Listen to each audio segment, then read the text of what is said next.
Let's begin with Doodly 101, your Doodly beginner walkthrough.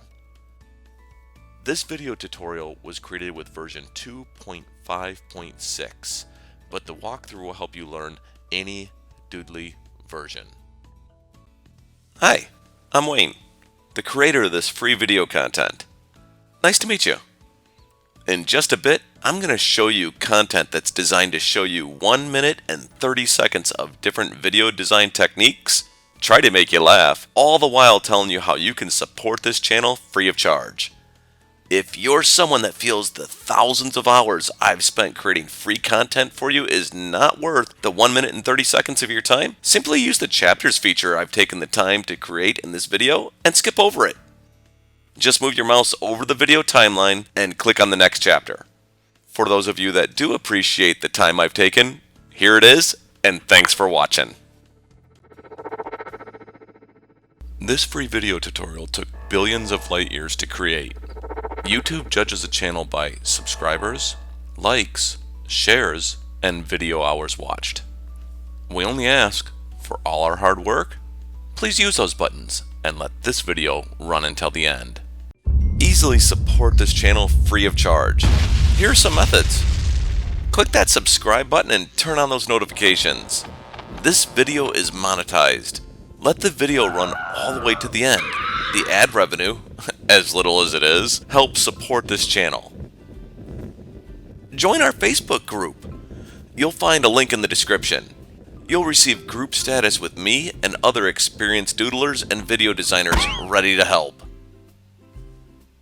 Share these videos with other people you know and even people you don't, whether it's in the official Doodly Facebook group or somewhere else. The more people that watch and comment, the more videos I'll create. Join Production Crate through the link in our description. They have a free account and some of the best video designing effects I've found on the internet, along with tutorials, so you know how to use them and you can create effects like what you'll see throughout this video series. YouTubers! Reference back to our video in your video or video description.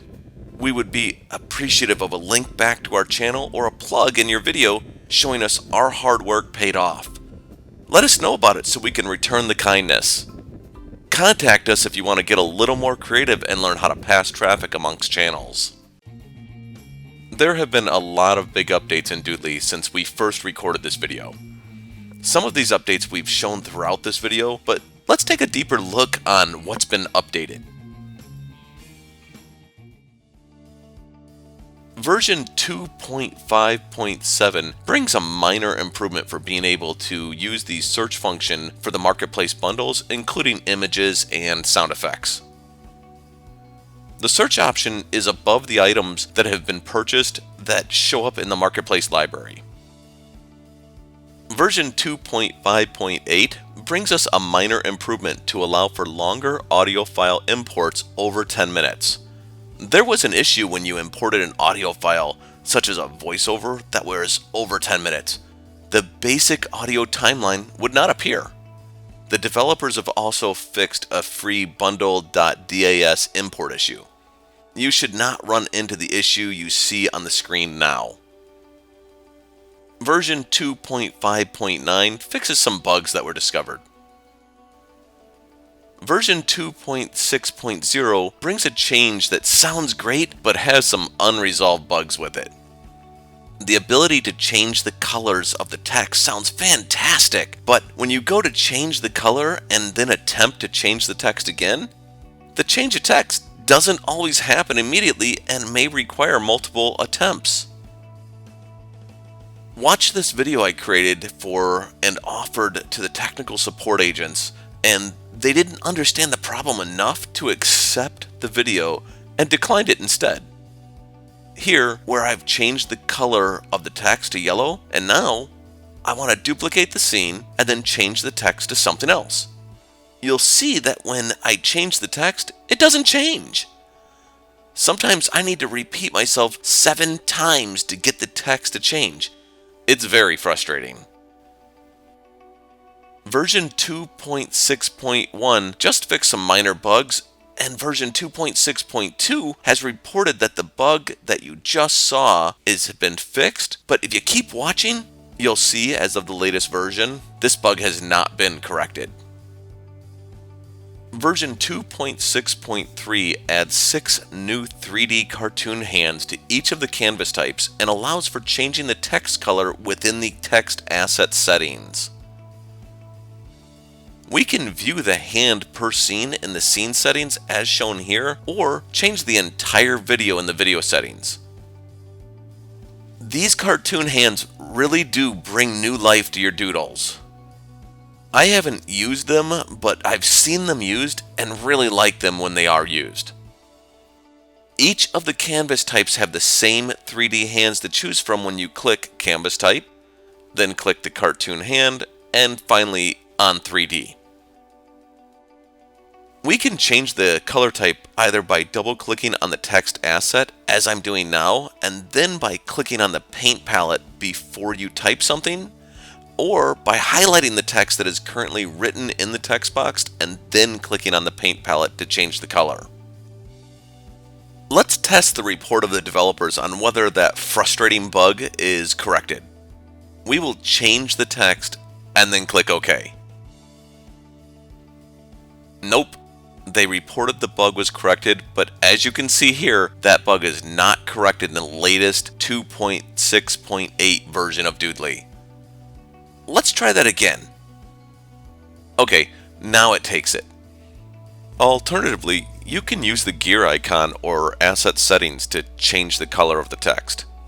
Click on the gear icon, change the color of the text, and click Apply.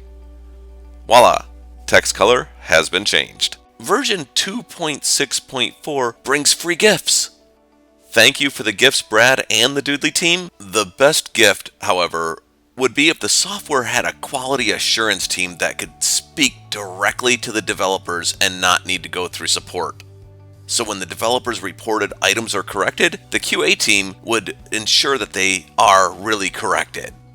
You've heard me speak about the Snap to Grid. This is an extremely nice and useful feature. Let's see this in action.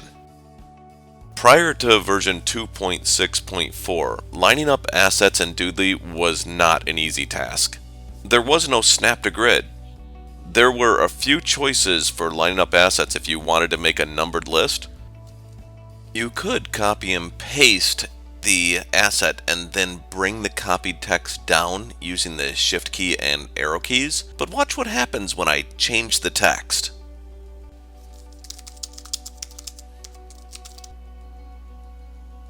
See how the text is no longer aligned? Now we need to bring the text back into alignment by zooming into the canvas and manually lining the text back up onto the canvas using the Show Grid feature. We can see that I'm at a 525% zoom currently.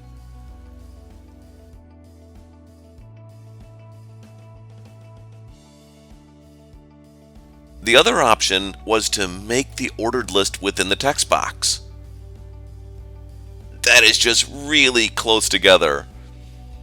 Doodly does not have or offer a full-featured text editor, so trying to get creative by putting another line break between the sentences results in an ordered list that is too far apart. This is not a good method to use. If we turn on Snap to Grid, the text will snap to the areas predetermined by Doodly. Now I can copy and paste and change the text. Doodly center aligns everything, so be prepared to make a lot of left alignment adjustments.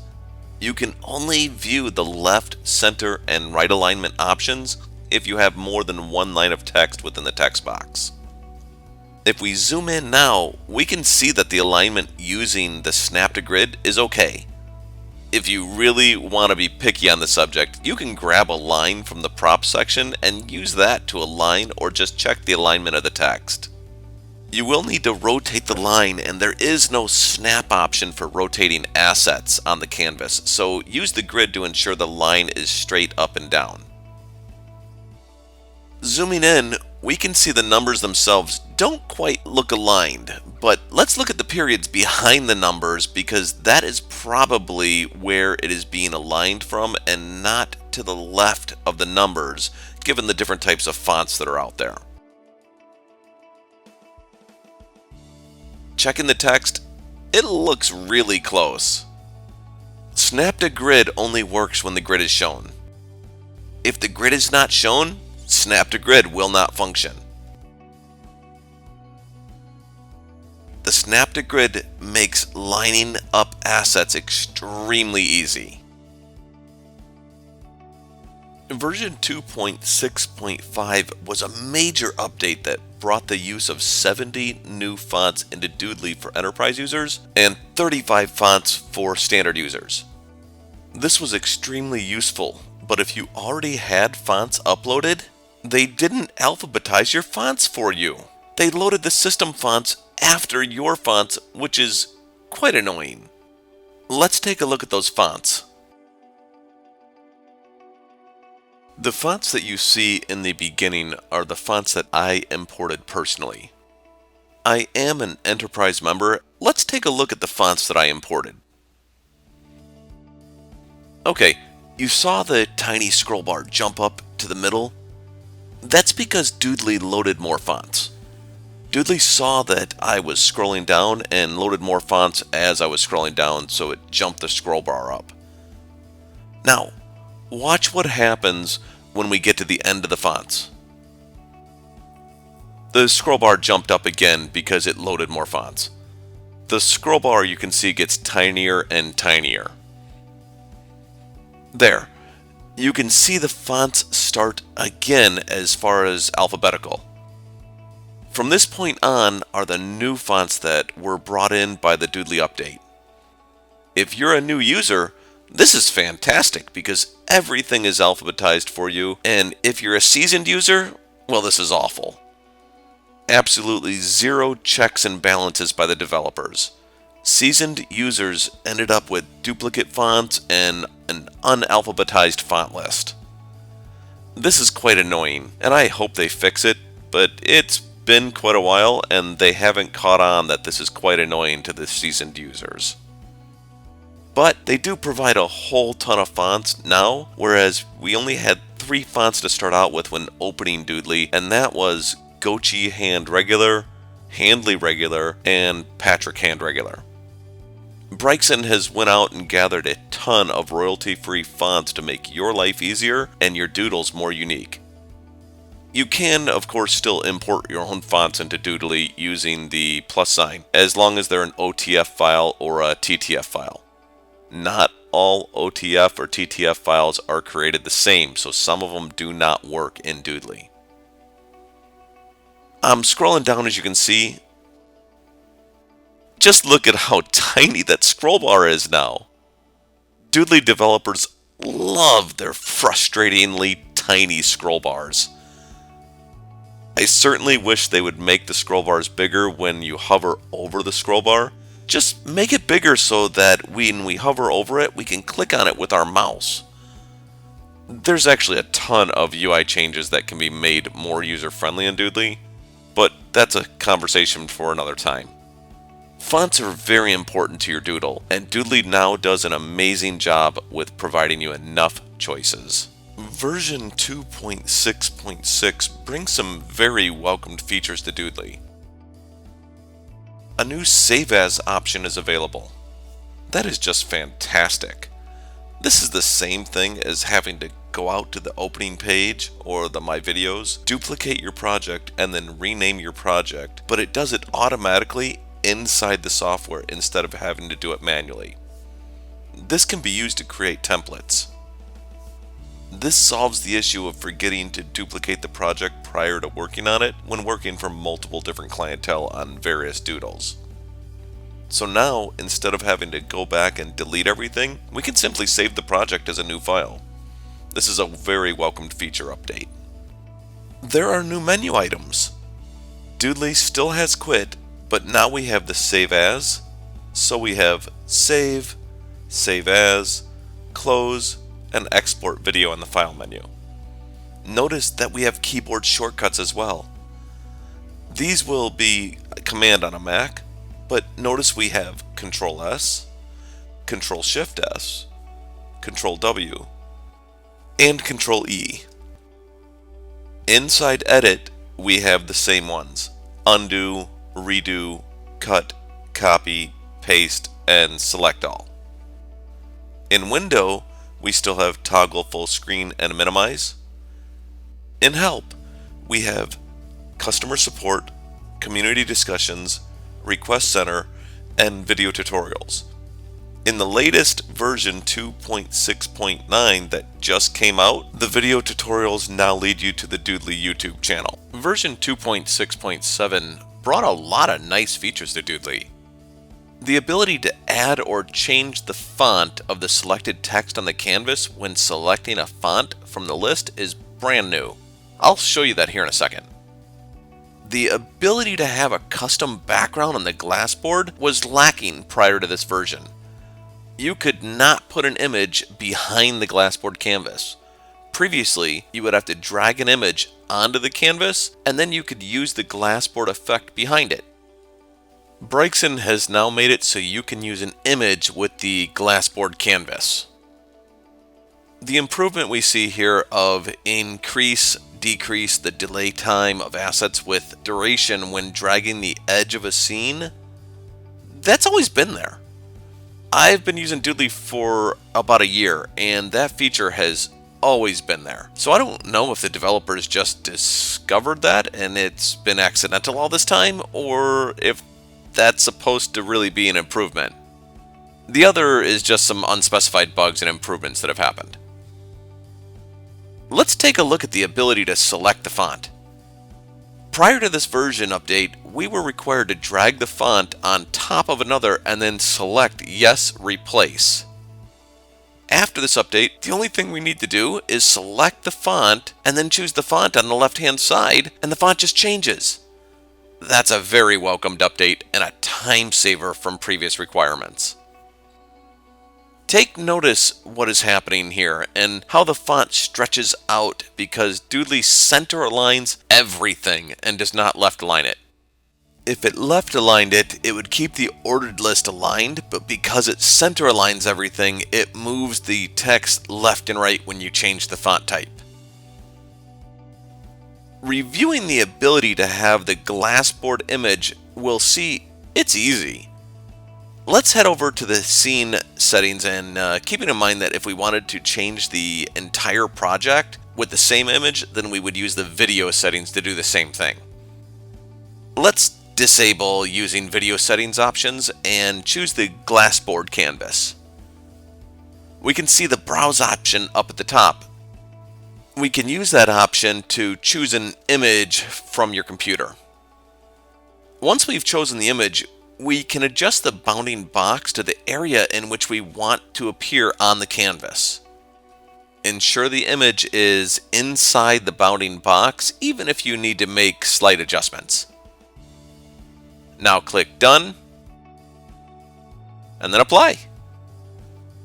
Doodly will now put that image behind the assets on the canvas and allow us to use the grid, which is an excellent feature add-on and an extremely important improvement.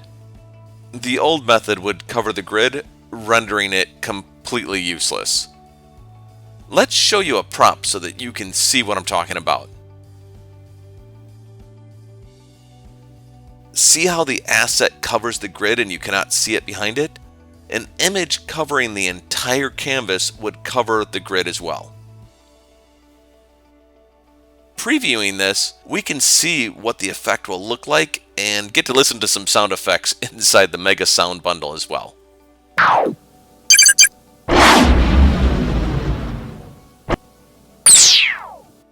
The image import for the glassboard canvas is a very welcomed feature for Doodly. Keeping in mind that the glassboard canvas can become very distracting from your message, so use it wisely. Version 2.6.8 allows subscription users to cancel their subscription and reported a corrected issue with black and white images.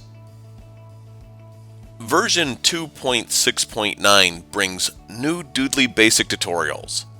You can watch those tutorials, but since you've already watched the chapters for this Doodly walkthrough, my guess is that you probably won't find anything in those tutorials you haven't already learned here.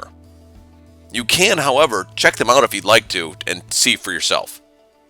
They were created around the same time as this update section was created.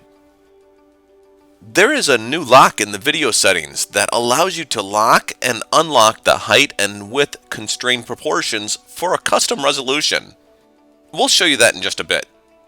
And finally, there was another bug reported as corrected that has to do with one of the buttons in Doodly being misconfigured, so hopefully that bug was really corrected. Before we move on to the next section, I would like to point out something so you can hear the difference in audio quality between what you've been listening to and what you're about to hear. I could have taken the time to write out a script and record this section again directly on Audition, but I really wanted you to be able to hear the difference in quality even after cleaning up the audio. Throughout this entire video, I've written the script, read the script, and then edited the recording inside Adobe Audition. I want you to be able to hear the difference between audio recorded in different pieces of software. The next section was recorded using OBS Studio without a script, with the same headphones and computer as the rest of the video. I even removed most of the uhs and ahs and pauses and other noises that happen when recording audio just to make it better, but listen to the quality difference. It really makes a difference in your doodles to have a script and decide what software you're going to record the audio in, such as if you're going to use the internal workings of Doodly or a professional software like Adobe Audition. There's a couple things I'd like to show you here. First, let's look at the lock that's part of this update. When we go to the resolution, we can see when we go to custom, there's a new lock down here. This allows you to click on the lock and you're able to make your own custom resolution. So if I wanted to do, say, 3840, we can see that the 480 doesn't go, and I can go, say, by 1200. As soon as I click the lock again, you see that it automatically readjusts to what it wants as far as a resolution is concerned, like a 1920 by 1080 or a 9 by 16. While we've got the video settings open, I would like to look at the whole UI, because the UI is completely different than what it was before, and it's got a lot of really nice features. The previous UI used to have, that you've seen in the video, used to have the backgrounds all in a layer. Now they've got it nice and neat in a box here with the tooltips when you hover over them. So you can get different changes.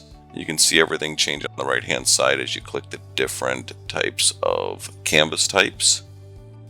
The glass board, as I showed you before, has the browse for the image. The custom, you can choose custom color with a a color picker, or you can do a custom image to browse your computer. The subtitles, you can turn them off for your entire doodle, or the rainbow. If you turn the rainbow off, you'll get a message that it'll take all of the color images away. When you turn it on, it's going to tell you that it'll put all the color images back. The title, you can drag the title down if you need to. It's kind of a little bug in it. You can see here that the title can be drug all over the place. But they're in nice segregated boxes, which are really nice. Video animation end still has the both with the animation and the audio end, or just the animation ends. The scene transitions is really, there used to be a drop down, and the none transition can now be defaulted in the video settings, which that was not an option before. You've got the swipe left, swipe right, swipe up, swipe down, or swipe mixed, which is just let Doodly choose. And then you also have the camera panning, which allows Doodly to automatically pan over to another scene, but it'll leave a portion of your scene shown. So it's a really, really nice effect. Erase mode has the smart mode, which allows Doodly to determine whether it wants to use the finger or the erase. It'll just do it on its own. Or you can say, no, I only want to use the finger, or erase, or off. You have the resolutions, of course, 360, 480, 720, 1080, and then Facebook and Instagram are 1000 by 1000. But as I mentioned before, I haven't run across anything that requires 1000 by 1000 in either one of these, except for when you're leaving a comment on somebody else's post. The thumbnail does it in a square instead of a rectangle. So, and then that point in time, 1000 by 1000 is good. Custom resolutions, as I just showed you. Going down the middle here, we have the hand styles. So you can do left hand, right hand, marker or chalk. That's because we're on the custom canvas right now. Otherwise, if you're on, just say, the whiteboard, you won't have those. You only have the different options for the hands. In the hand itself, let's go back to that whiteboard. So we've got a little more room to show you the hands. You have a ton of hands to choose from. There are a couple hands to be aware of here. This hand, these two hands right here, the erase mode is actually broken. I've reported that to Doodly multiple times. They obviously don't care. They keep giving me the same answer of, oh, our developers are aware of it and we're working on it. And then they came out with tons of other hands that work with erase mode. The other hand to be aware of is this one here. This takes up, when it's going through, it takes up half your canvas. So it's not typically a good hand to use when you're trying to write. Those are just some tips for you. They have tons and tons of hands to choose from here, which is really, really helpful and helps make everybody's doodles very unique. You can even choose no hand if you don't want any hand whatsoever. They have cartoon hands. There's a ton of cartoon hands that you can go down and choose. You can choose left or right-handed cartoon hand, depending on what you want, or again, you can choose no hand. Back up the top, we have 3D. There are 6 3D hands to choose from, or again, you can choose no hand. Those are really useful and they're very nice looking. They did a really great job with these. So let's go out of here and let's go into the scene settings. So I can show you the difference between the video settings and the scene settings. In the scene settings, we have the animation board style. Basically, this on-off switch says, will you take the video settings? If it's on, it just use the video settings for this scene. When you turn it off, you'll see everything highlight, and what that says is that I want to set my own settings for this scene, for that particular scene. And you can adjust the settings for each individual scene. So we've still got the background styles, just like we showed you before in the video settings. The Doodly rainbow is just for this scene. So we can turn it off for the scene, we can turn it on for the scene. The cartoon hands, the regular hands, they're all exactly the same. Where you start getting into a little different view and different UIs is over here. You've now got extra time at the end of the scene. That allows you to add more time so that people can actually look at your doodle and absorb the scene you just showed. Half a second is not long enough. Minimal is going to be 1.5 seconds, but don't be afraid to do 3 to 5 seconds on a scene. So when you're doing this, the subtitles are static subtitles. So when you do a subtitle inside here, the subtitle is not moving. It's not a closed caption. It's not going to move as you're talking. So it's a static subtitle. There is no way to adjust it. There is only the static at the bottom, so make sure your resolutions are correct. And you can change the color and the background. And that is pretty much it. Those are the biggest differences, is just the UI differences from what you saw in the video to what has changed to date. Hey, that's it for this video, but not for the rest of the information on this channel. Here are some more videos to help you keep learning. click that subscribe button and tap that notification bell for more Doodly tips and tricks. Let's make a deal. You keep watching the videos and I'll keep creating the content.